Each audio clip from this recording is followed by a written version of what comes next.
right? I actually am the curator, creative director of the Edgar Society in Australia. I love him, he is my muse, so I'm going to read him. Bear with me, I haven't read this one in a long time. I've gone on to other little tricky ones he has, but I thought we'd pull out an old classic, so I hope you enjoy. Once, upon a midnight dreary, while I pondered, weak and weary, over many a quaint and curious volume of forgotten lore, while I nodded, nearly napping, suddenly there came a tapping, as of someone gently rapping at my chamber door. "'Tis some visitor," I muttered, tapping at my chamber door. "Only this and nothing more." Distinctly I remember it was in the bleak December, and each separate dying ember wrought its ghost upon the floor. Eagerly I wished the morrow, vainly I had sought to borrow from my book surcease of sorrow, sorrow for the lost Lenore. For the rare and radiant maiden whom the angels named Lenore, nameless here forevermore.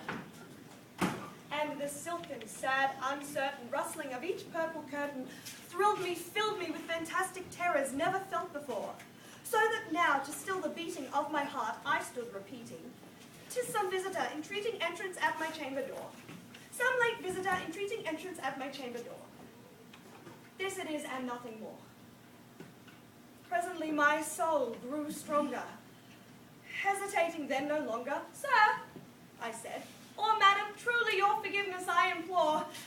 But the fact is I was napping, and so gently you came rapping, and so faintly you came tapping at my chamber door, that I scarce was sure I heard you." Here I opened wide the door. Darkness there, and nothing more. Deep into the darkness peering, long I stood there, wondering, fearing, doubting, dreaming dreams no mortal ever dared to dream before. But the silence was unbroken, and the stillness gave no token, and the only word there spoken was the whispered word, "Lenore." This I whispered, and an echo murmured back the word, "Lenore." Merely this and nothing more. Back into the chamber turning, all my soul within me burning. Soon again I heard a tapping somewhat louder than before. "Surely," I said, "surely that is something at my window lattice. Let me see then what thereat is, and this mystery explore. Let my heart be still a moment, and this mystery explore. 'Tis the wind and nothing more." Open here I flung the shutter, when with many a flit and flutter in there stepped a stately raven of the saintly days of yore.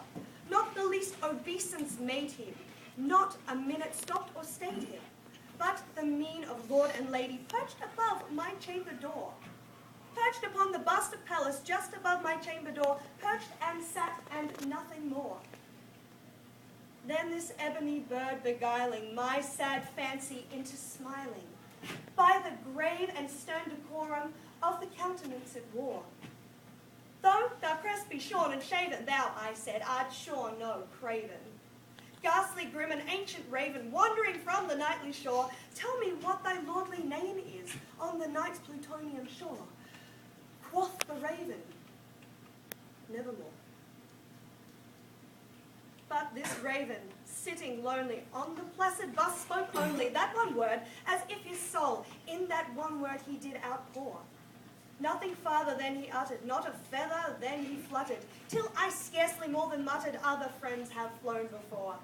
Now the morrow, in the morrow, he will leave me, as my hopes had flown before." Then the bird said, "Nevermore." "Prophet," said I, "thing of evil, prophet still, if bird or devil, by that heaven that bends above us, by that God we both adore, tell this soul with sorrow laden, if within that distant Aden it shall clasp a sainted maiden, whom the angels named Lenore. Clasp a rare and radiant maiden, whom the angels named Lenore." Quoth the raven, "Nevermore."